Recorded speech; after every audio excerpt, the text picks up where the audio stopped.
When you love perfume as much as I do, you are constantly tempted to buy so many perfumes without even smelling them. And today I'm talking about some fragrances that I have been very tempted to just blind buy, but I'm being sensible and I am trying them first. Hello, welcome to my channel. My name is Verity.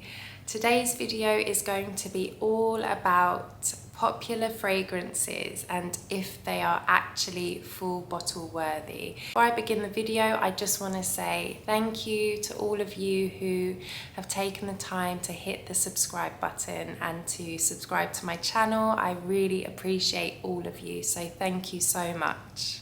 So the first fragrance I'm going to be trying is Dama Bianca, which is a fragrance by Xerjoff Casamarati line. I'm gonna be completely honest, when I heard about this fragrance, when I heard about the notes, when I researched the fragrance, I thought, I need this fragrance. All the notes sound right up my street. They sound perfect.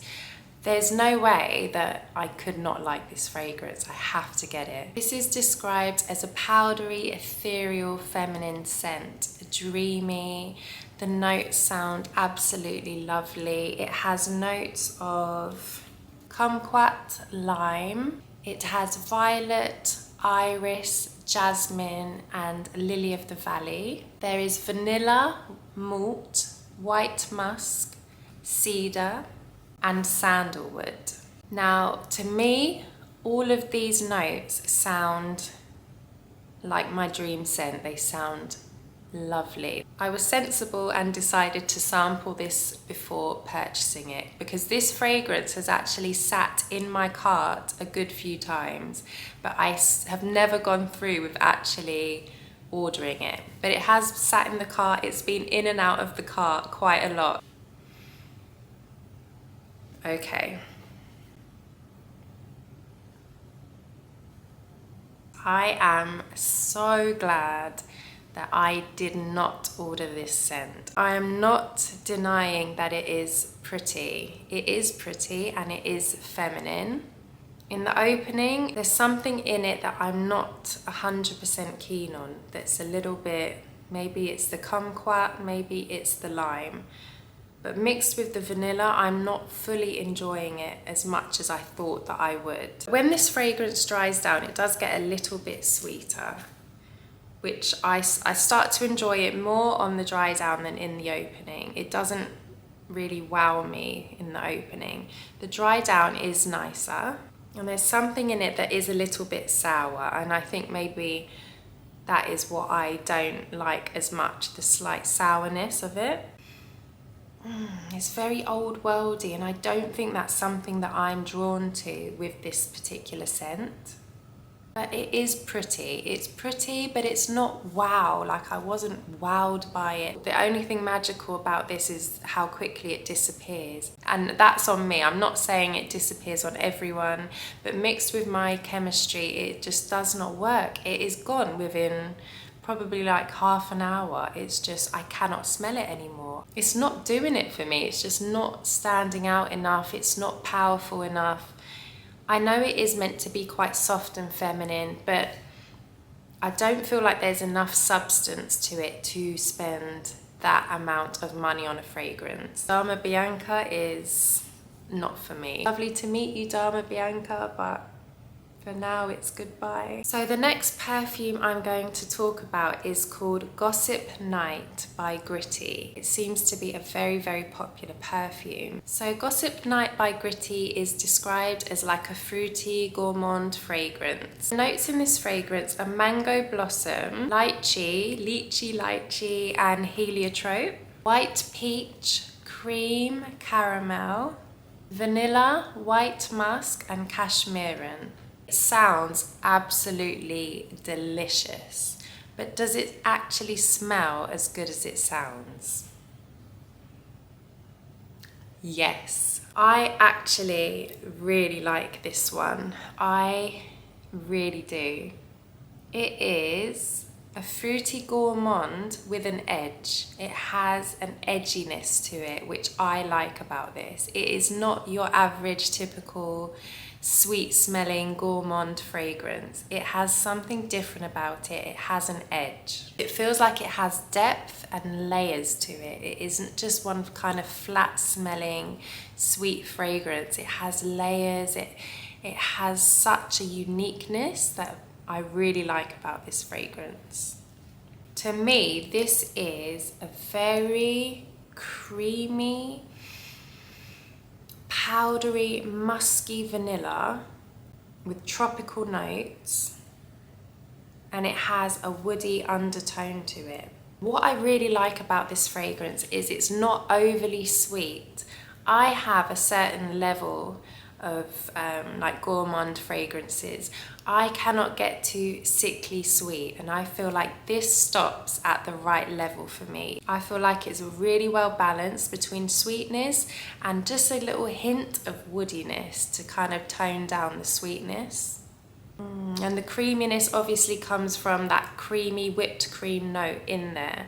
It's really lovely actually. It's quite unique, which is always great when you're looking for a niche fragrance. You want a slight uniqueness. You want to feel like this fragrance has something that sets it apart from your generic kind of everyday scents.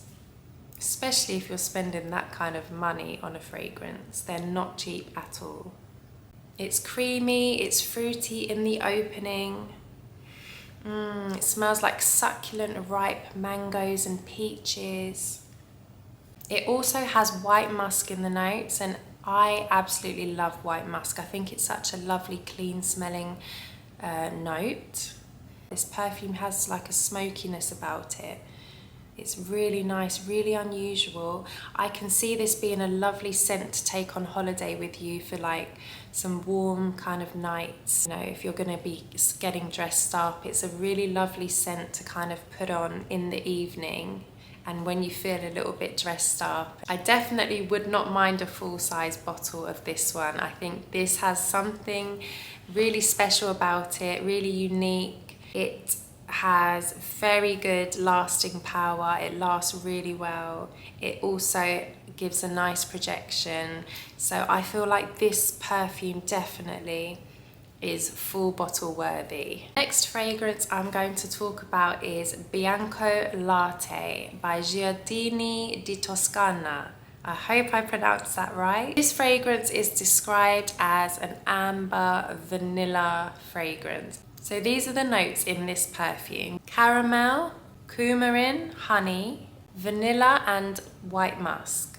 So they all sound absolutely delicious to me. I love white musk, I love honey, I love vanilla. They sound like a dream come true. Now, I have to say that this perfume is next level gourmand. If that is your kind of thing, this fragrance would definitely be for you. If you like fragrances that literally smell like the sweetest dessert in the universe, this could be for you. However, for me, for my nose, it is borderline sickly sweet. It's just taken sweetness to a whole nother level for me, and that is just my preference and my taste. It is lactonic and milky and creamy.